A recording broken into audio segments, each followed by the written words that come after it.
Hi everyone, welcome to another Tommy Emmanuel tutorial. Today we'll be taking a look at Mr. Guitar, a short but very sweet instrumental song with, like I said, a sweet melody. You can almost call it a cute melody. This piece is actually suited for fingerstyle beginners, so if you're just getting to grips with the thumb pick, this might actually be a good one to take a closer look at. Maybe not playing it up to speed in just a few days, but the essence of the song is simple enough to be played by beginners in the style, albeit at a slower tempo. So let's dive in and let's have a look. The guitar is in standard tuning and all you need is a thumb pick to get going. Let's take a look at the intro first. It's moving around 2 chords before moving over into the first verse. Here we go.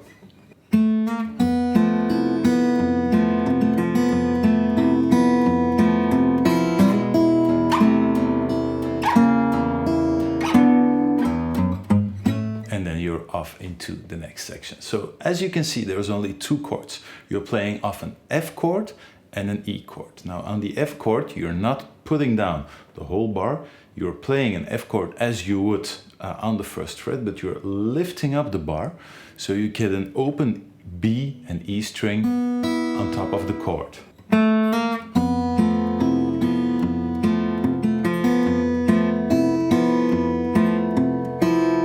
So those are the first 2 bars. You're starting out with a hammer-on from the 2nd fret to the 4th fret with the pinky, so you can leave the other, or you can use the other fingers straight away to get to the correct chord.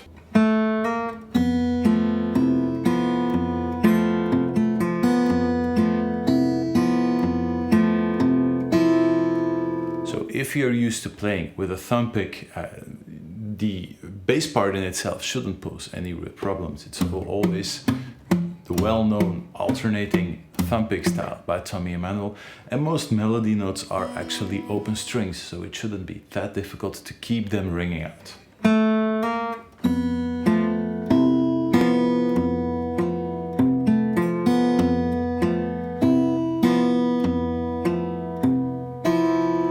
As you can see, most melody notes are played together with the bass notes, and this is something that occurs throughout the song. So most melody notes are actually put exactly together with a bass note you're playing along with the thumb. There's a few fills in 16 notes that move around the melody away from the bass notes, but they're not that plentiful in this song. So one more time, really slowly, and then we're moving on to the next chord.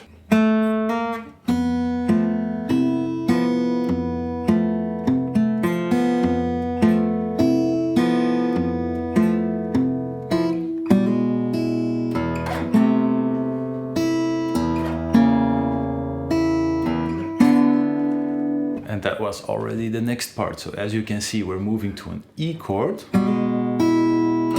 playing the 3rd with a hammer-on, open E string on top, and then the open E string down below. And then we're going to move up this fingering chromatically. So we're not taking the key into account. We're always just shifting up 1 fret by fret.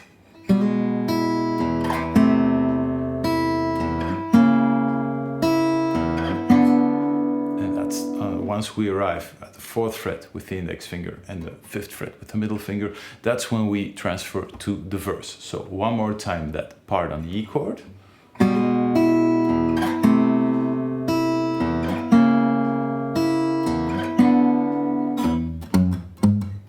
And then we're off into the verse. One more time the intro really slowly, and I'll continue straight away to the first verse.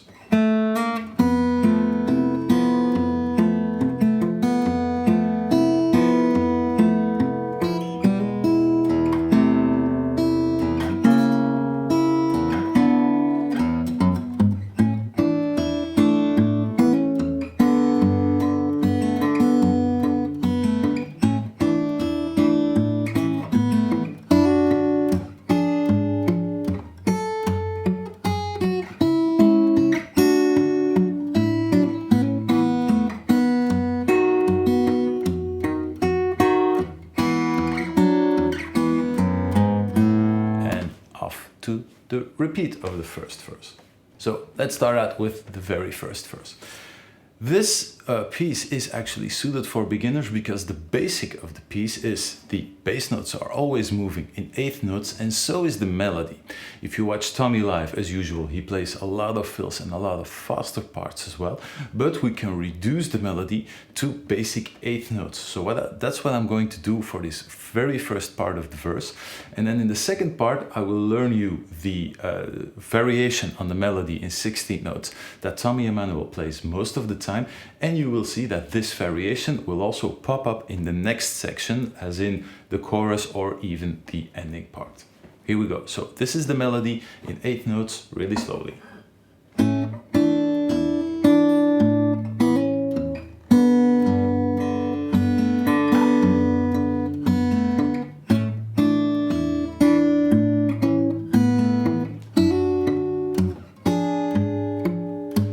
Let's stick to that just for now. So that's the first 4 bars. So we're moving around an A chord, moving to an A sus4 chord, just for the melody, and then moving to a G with an added ninth, and then moving to F sharp in the bass with a D chord on top.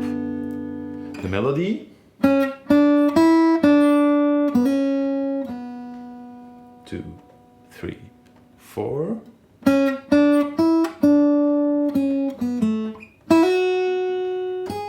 So that's the line you should hear clearly above the chords. One thing that's a bit more worthy of attention than most other things in this bar is you're playing a full bar of an A chord. And the last beat is all open strings. You're already playing an open D string to transfer to the G chord.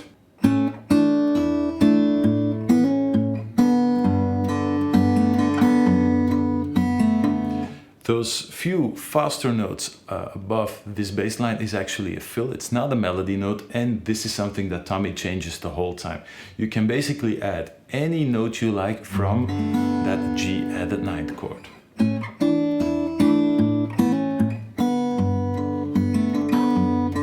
Or leave it open.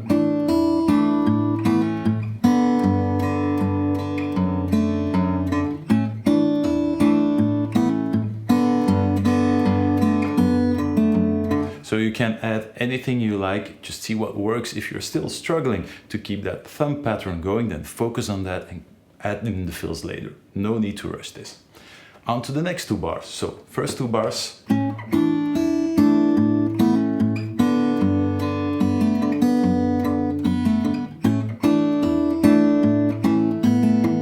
And that's the only time the melody goes into 16 notes, just for one little note.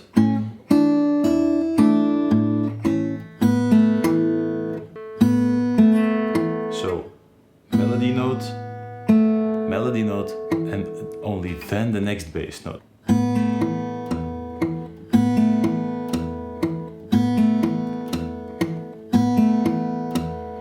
If you find this difficult, this can help. So just isolate that very little part and play it over and over again over a continuous bass line. So always keep this going.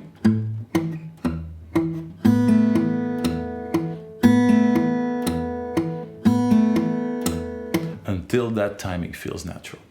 And then we're coming up on the very first more complicated chords, going to a D chord with an F sharp in the bass, moving to a G sharp diminished 7th chord.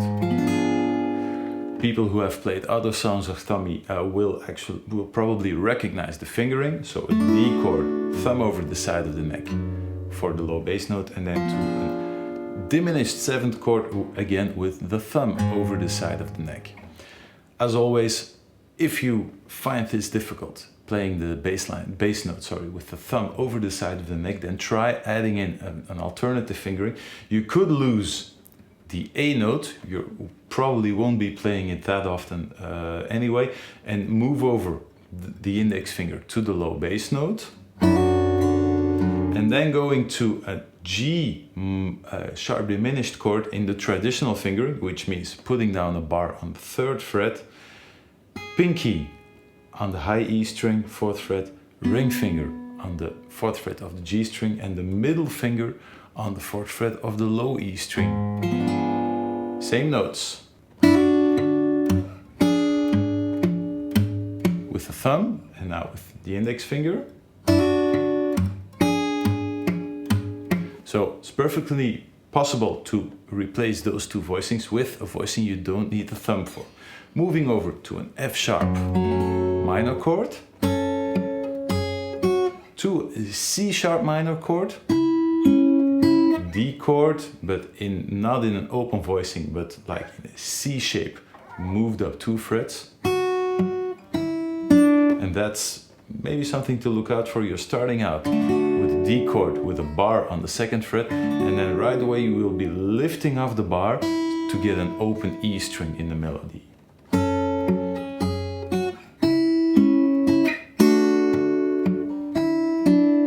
See? So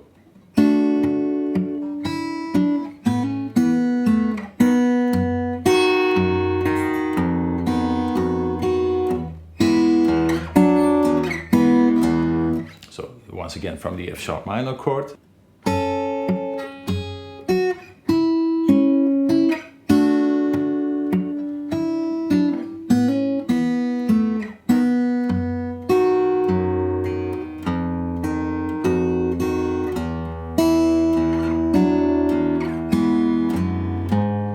And then straight on to the repeat of the 2nd verse. So, and those last few chords are again played with the thumb over the side of the neck. You have a B dominant 7th chord shape, but with the low F sharp in the bass,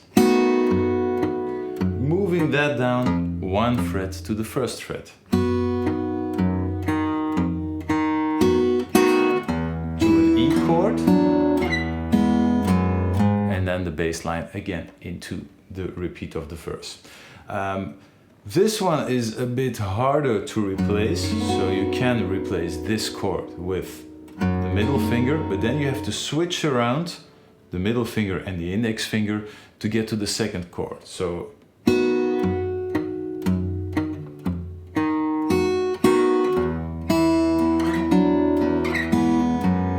but once again, it's perfectly possible to change around this fingering with the thumb to a fingering with the index finger for the bass notes. So once again, this part of the verse, or this whole 1st verse, a bit slower so you can follow along, and then we're continuing to the 2nd verse.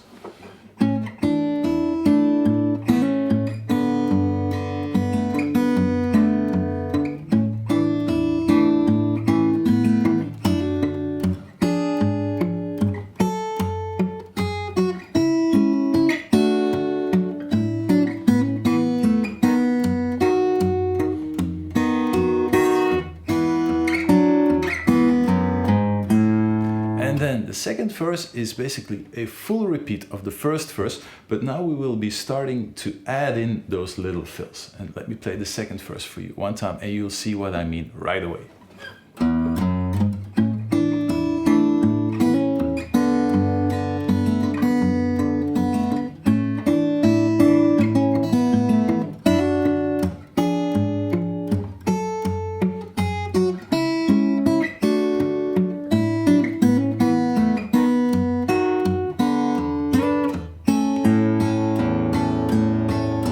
So there wasn't that much different on this 2nd verse if you compare it to the very 1st one, only that little fill in the 3rd bar and the ending, which we will use to continue to the chorus section. Now, the fills in this song are always the same thing. If you're playing, you're always playing the melody nicely in 8 notes. All 8 notes. And that's the single variation that you will always hear in this song is instead of playing 8 notes, we're going to transfer to 16 notes in between the bass notes. So you're either playing the bass note, the melody notes nicely on the bass notes all the time, or you're playing this, which is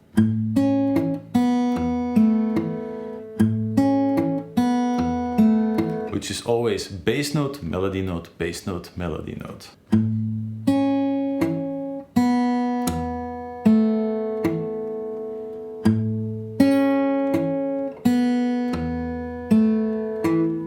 to speed, it sounds like this.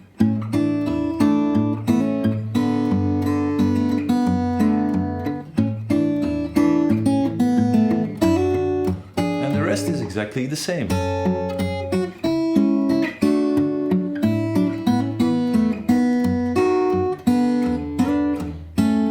Except for that part. So we're ending this section a little bit differently.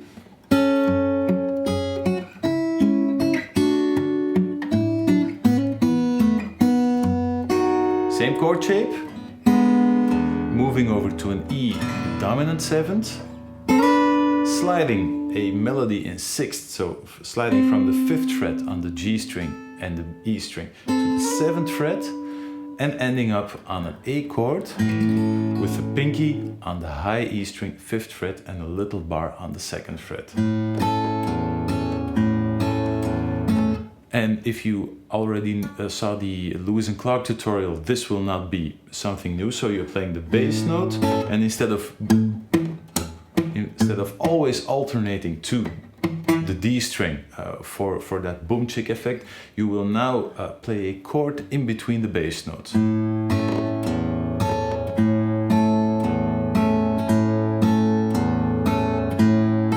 Make sure not to hit that chord too hard, so strike gently with the fingers to get this rhythmic momentum, but no overly accentuated chords. Things have to keep flowing nicely in this manner. One more time, the second verse a little bit slower, and then we will transfer into the chorus.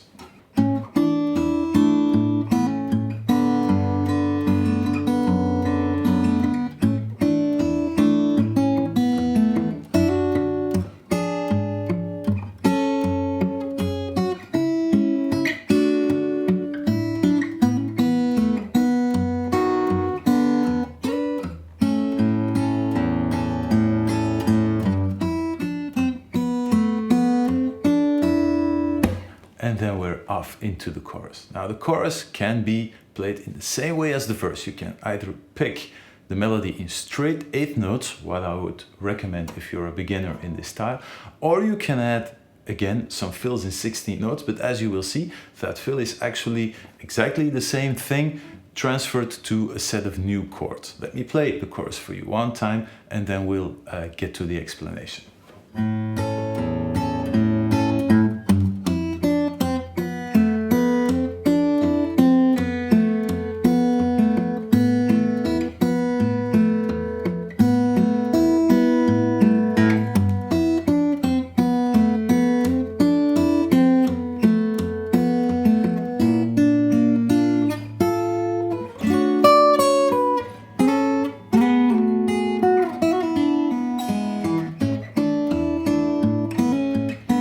And moving right along into the next verse. Now, as you can see, the chorus does use the thumb over the side of the neck quite a lot, and I'm sorry to inform you that in this case there isn't really any other option. So usually I go and look for alternative fingerings in which you can drop out the thumb back behind the neck if you got some smaller hands and play the fingering in a traditional manner. Now in this section, I'm afraid this is not possible. Luckily, the chord shape isn't the most difficult chord shape, so you're working around a standard F chord, so 3rd fret on the D string, 2nd fret on the G string, 1st fret on the B string, and putting the thumb over the side of the neck on top of the guitar. What you also need is an open E string,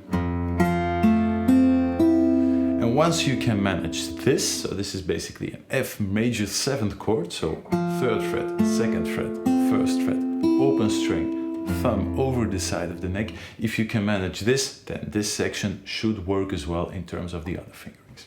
Let's go over it really slowly. Let's start with the melody notes on the bass notes all the time. So only bass notes in 8th notes, melody notes in 8th notes as well.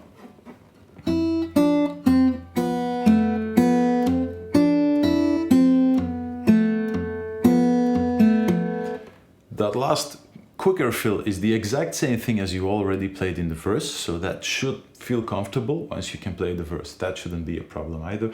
And everything else is sitting nicely on the bass notes.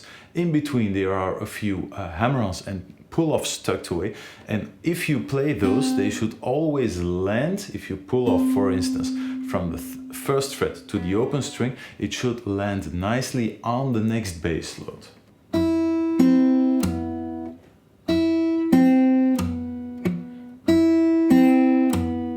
So as you can see, open string, first fret, pull off, and I pull off to the note at the exact same time I'm playing the lower bass note.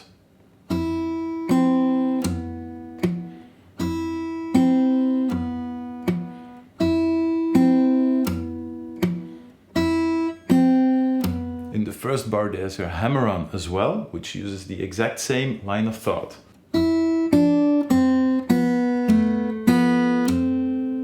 Same thing, once you hammer on, exactly at the same time as you play the lower bass note.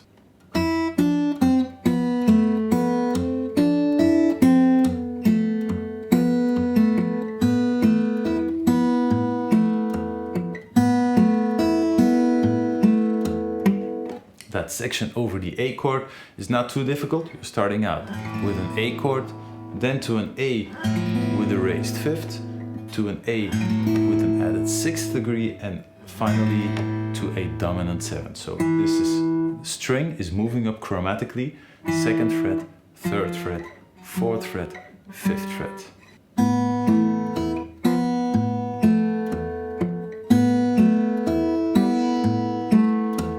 And again, all of the melody notes are put nicely on top of bass notes. So that should really help you to synchronize those two parts together.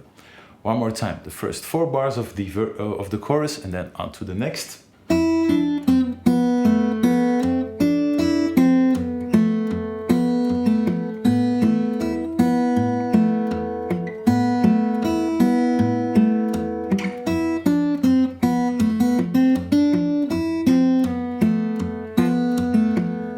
Notice that, so we're already adding in some fills, so we're moving away from the melody approach all in 8th notes, and we're adding fills again. Now this fill and all the other fills you will play is again exactly the same thing, moving the melody away from the beat and playing them in 16 notes in between the bass notes.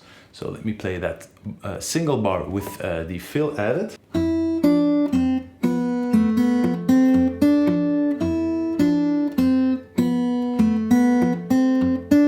So that second part, that faster part, is every single melody note is in between the bass notes. Only the very first one is played together with the bass notes and followed up with 16 notes in between everything else. A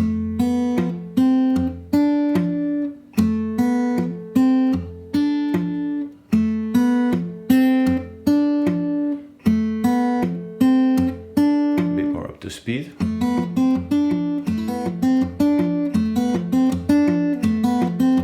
With the rest of the melody in front of that added.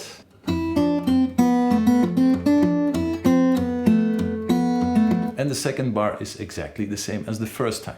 So if you're learning this song, again, if you feel like you have work to do in terms of synchronizing the melody and the bass line, then go for the 8th note approach. If you're comfortable with the alternating bass line, then go for the fills as well.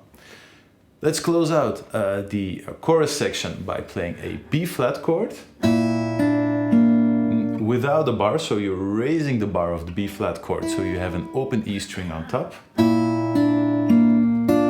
Flattening the bar, so you get a full sounding B flat chord.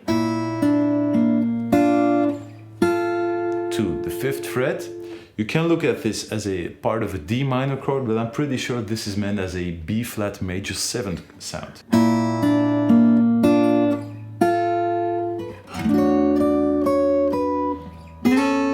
So an E 9th sus4 chord, which is basically just a bar across the 7th fret with only the low E note escaping that bar and sounding open.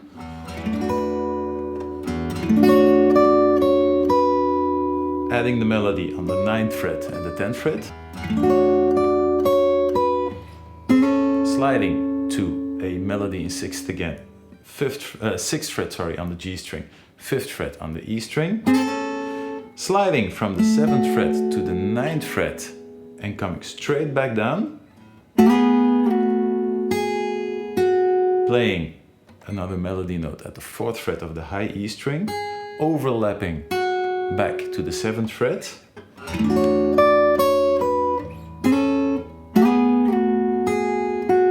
And then something special happens if you watch Tommy Emmanuel videos. He slides down this note while it sounds out to the 3rd fret, while at the same time playing the open string with a little hammer-on and pull-off embellishment.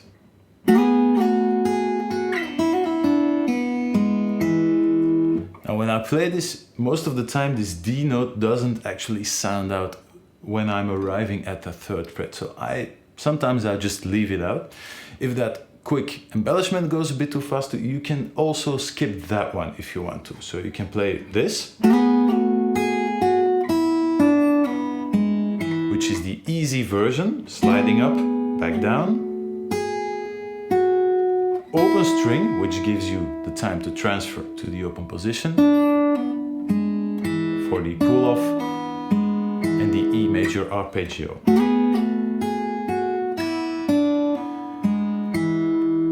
This does make it a lot easier, again, with the embellishment. So it's up to you, you've got the choice. Either you go for the easier approach, leave out the slide, leave out the embellishment, or go full Tommy and try to get it all into your fingers. That was the chorus. From now on, it's mostly repetition. There's only one single section that will ask some extra work, but everything else is under your fingers already. So one more time, the chorus, I'm going to transfer to the 2nd verse, then I'm going to transfer to the 2nd chorus, and in the 2nd chorus there's something new for you to play. So I'll stop when we get there.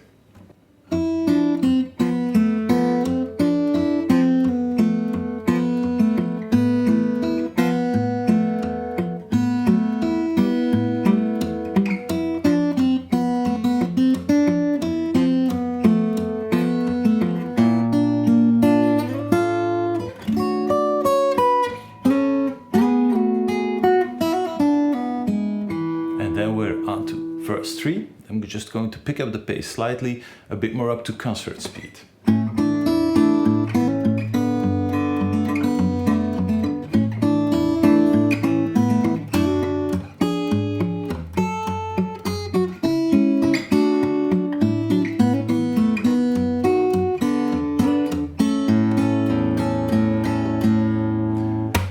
This verse is only played one time, so the 1st and the 2nd verse were played back to back. The 3rd verse is only this short. Now we're already transferring to the next chorus.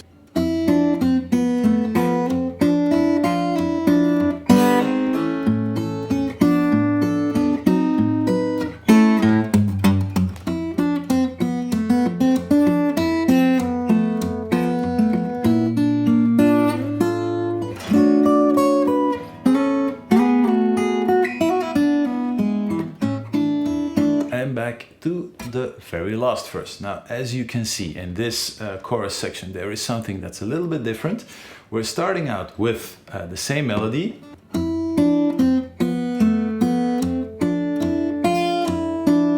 only a very slight variation. Instead of back dropping down to the E string, B string, and pulling off, we're staying on the E string.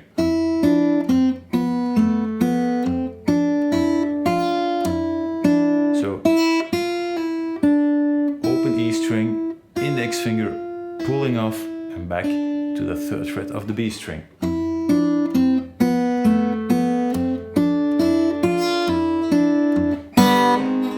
And then it's open G string, open D string, G string, B string, hammering on and sliding up to the A chord. So open strings, 1st fret, 2nd fret.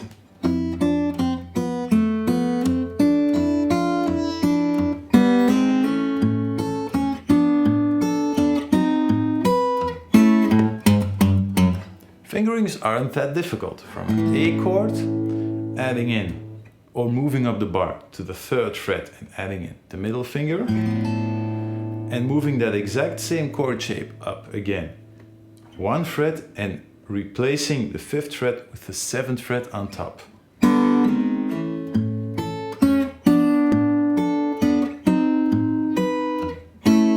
And ending on an A chord and playing the bass note 1/8 note after the chord.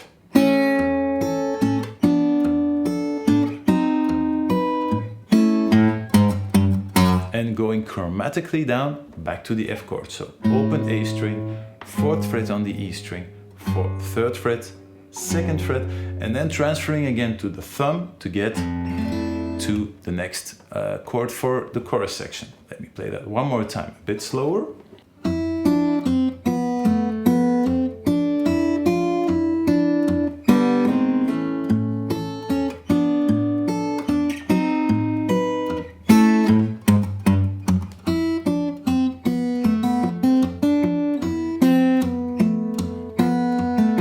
That next section, those next 2 bars, as you can see, were the same as in the first chorus, and we're adding in the same fills again.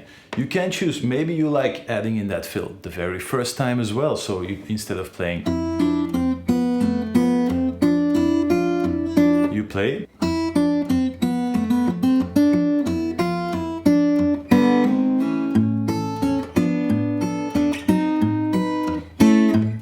And now no fill.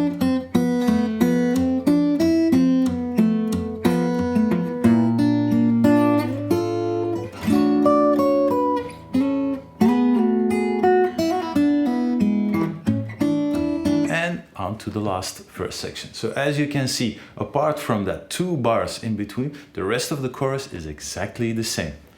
On to the very last verse now, and it's again repetition. The only thing that's going to happen is we're going to repeat the last 2 bars, and that requires a bit of a nasty stretch, but don't worry, there is an alternative for that as well. So here we go, last verse.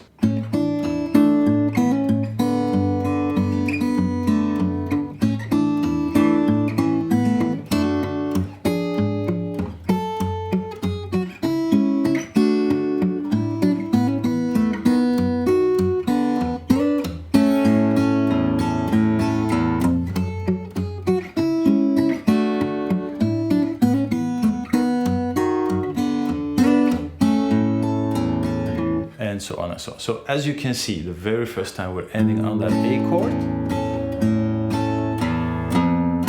Ending, so open A, E string, 1st fret on the E string, sliding up to the 2nd fret, or just playing the 2nd fret, sorry, no slide. And then going back to the same bar chord.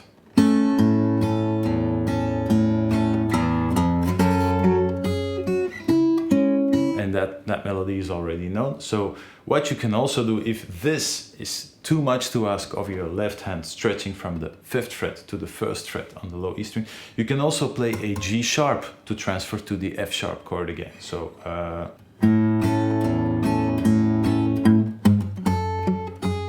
works just as well. So either you have this or whatever way you choose, it sounds fine. So it's not really necessary if it hurts or you can't manage to get this stretch in a fluid way into your fingers, then the 4th fret is a perfectly reasonable alternative. Time to end the song, and we're doing that by playing the intro again. So let me play a piece of the 3rd verse one more time, and then I'm going to transfer to the ending of the song.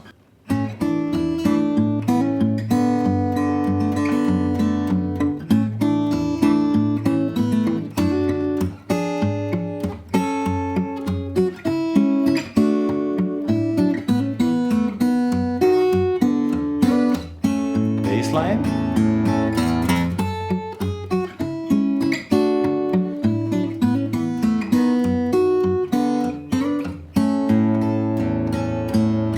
And now we're playing the same lick we did in intro.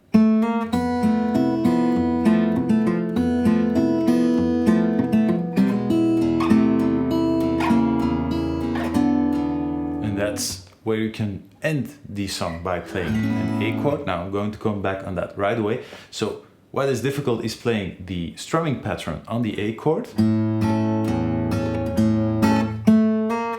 and getting that lick worked in between there.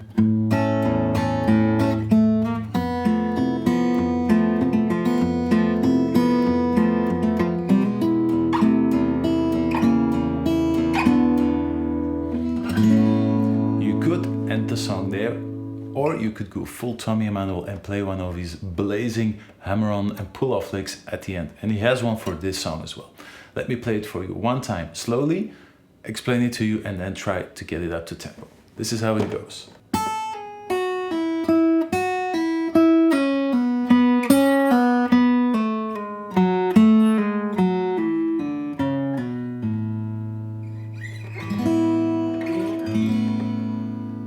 Which is the full ending. So as you can see, it's a lick that spans quite a certain amount of space on the guitar, both in terms of frets and strings. So you're playing 5 out of 6 strings, and still you're only using the pinky once. So Tommy seems to avoid intentionally using the pinky in this lick and mostly going for fingerings using the index finger and the ring finger. So you're starting out with the ring finger on the 5th fret, sliding down to the 4th fret, pulling off to the 2nd fret, played with the index finger, and then to an open string. With the ring finger to the 5th fret, which sounds exactly the same as the note you've just pulled off to. Back to the index finger on the 2nd fret,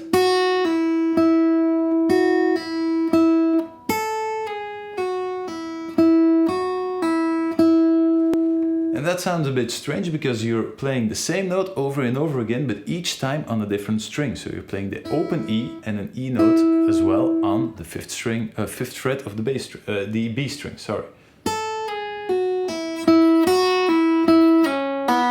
Same fingering, pulling off from the ring finger to the index finger on the 2nd fret to an open string.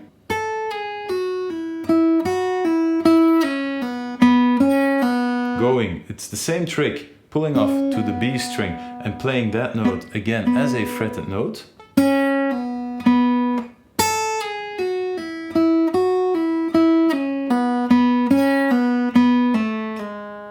Pulling off from the ring finger to the index finger and sliding down to the 1st fret. And this will be the only time when we're adding the pinky on the 4th fret of the D string.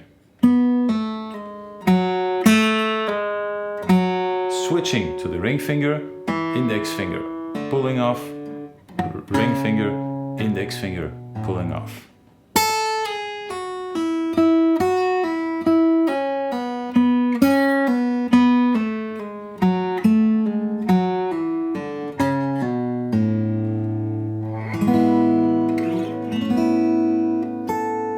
Which is the full ending.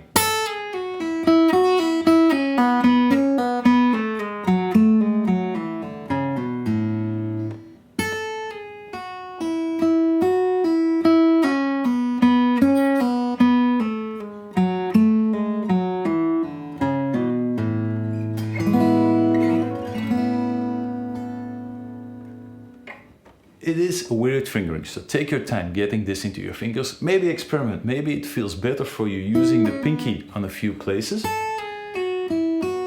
Or, sorry.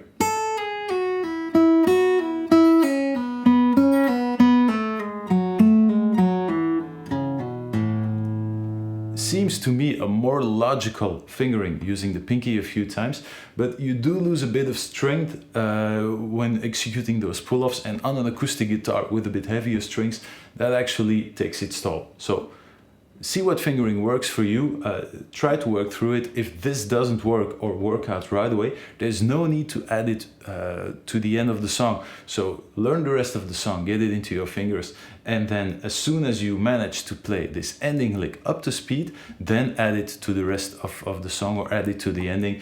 But there is no need to postpone live performances of this song if you aren't able to play that very last lick. So let's try it up to speed a bit more.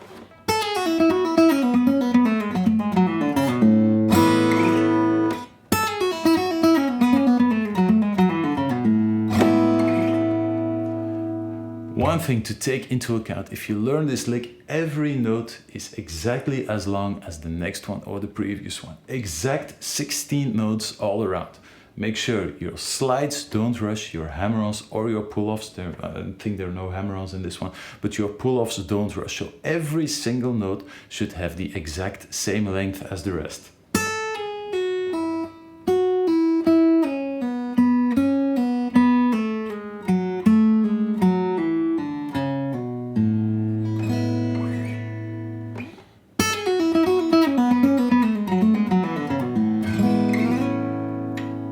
they say, the sting is in the tail in this one. So that ending lick feels to me more difficult than anything else in the song.